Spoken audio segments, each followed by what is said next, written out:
दिल्ली में चुनाव को लेकर सियासी हलचल शुरू हो चुकी है। कांग्रेस हो, बीजेपी हो या फिर हो आम आदमी पार्टी, दिल्ली में चुनाव 2025 को लेकर पारा लगातार चढ़ता ही जा रहा है। इस बीच कांग्रेस ने आम आदमी पार्टी की मजबूत घेराबंदी शुरू कर दी है। नई दिल्ली सीट पर जहां पूर्व मुख्यमंत्री और आम आदमी पार्टी के संयोजक अरविंद केजरीवाल के सामने कांग्रेस के संदीप दीक्षित ताल ठोकेंगे, तो वहीं एक और बड़ी और हॉट सीट इन दिनों खूब चर्चा में बनी हुई है और उस सीट का नाम है कालकाजी। जी हां, जहां से दिल्ली की मुख्यमंत्री आतिशी के सामने कांग्रेस ने अलका लांबा को उतारा है, तो वहीं बीजेपी ने आज ही रमेश बिधूड़ी को उतारकर मुकाबला त्रिकोणीय कर दिया है। लेकिन अब बड़ा सवाल यह कि दिल्ली की मौजूदा मुख्यमंत्री और आम आदमी पार्टी का एक बड़ा और मजबूत चेहरा आतिशी को कांग्रेस और बीजेपी के उम्मीदवार कितनी टक्कर दे पाएंगे। अगर साफ भाषा में कहूं तो आतिशी वर्सेस अलका लांबा और बीजेपी के बिधूड़ी की रेस में कौन किस पर भारी पड़ेगा, चलिए आपको समझाते हैं पूरा सियासी समीकरण। नमस्ते, मेरा नाम है दिव्यांशु और आप देखना शुरू कर चुके हैं NBT online. South Delhi Lok Sabha के अंतर्गत आने वाली कालकाजी सीट इसलिए भी जरूरी हो जाती है क्योंकि दिल्ली की मुख्यमंत्री आतिशी यहां से विधायक हैं। ऐसे में उनकी अपनी सीट पर तो पकड़ मजबूत होगी ही। कालकाजी सीट पर आम आदमी पार्टी के खाता खुलने की बात करें तो 2015 से यहां पर खाता खुलता है, जब आम आदमी पार्टी के उम्मीदवार अवतार सिंह ने बीजेपी के हरमीत सिंह को हराया था।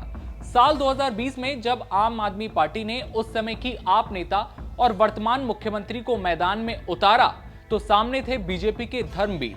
इस चुनाव में आतिशी ने बीजेपी को ऐतिहासिक 11,393 वोटों से हराया था। जहां आतिशी को करीब 56,000 वोट मिले तो वहीं धर्मवीर को करीब 44,500 वोट मिले और बीजेपी की करारी हार हुई।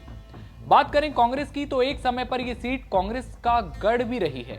ये वो वक्त था जब कांग्रेस उम्मीदवार सुभाष चोपड़ा ने यहां से लगातार 3 बार जीत हासिल की। सुभाष चोपड़ा ने 1998, 2003 और 2008 में लगातार 3 बार हैट्रिक लगाकर कांग्रेस का एक छत्र राज कायम किया। चोपड़ा ने सबसे ज्यादा वोट 2008 के चुनाव में 38,360 वोट हासिल किए थे और यही अंतराल लगभग हर चुनाव में रहा। आज ही बीजेपी ने 29 उम्मीदवारों की लिस्ट जारी करते हुए कालकाजी से रमेश बिधूड़ी को आतिशी के खिलाफ मैदान में उतारा है। रमेश बिधूड़ी तुगलकाबाद विधानसभा सीट से 3 बार विधायक रहे हैं और 2003 में वो पहली बार विधायक बने और बीजेपी को इस सीट से आखिरी बार कालकाजी से अगर माने तो 2013 में जीत हासिल हुई थी, जब बीजेपी के हरमीत सिंह को 30,683 वोट हासिल हुए थे।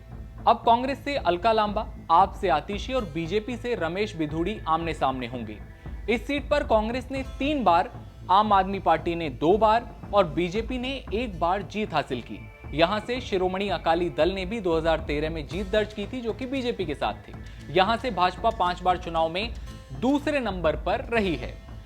कालकाजी सीट के सियासी समीकरण की अगर हम बात कर लें अब, तो कालकाजी सीट पर पिछले 2 बार के चुनाव में आम आदमी पार्टी बीजेपी और कांग्रेस पर भारी पड़ी है।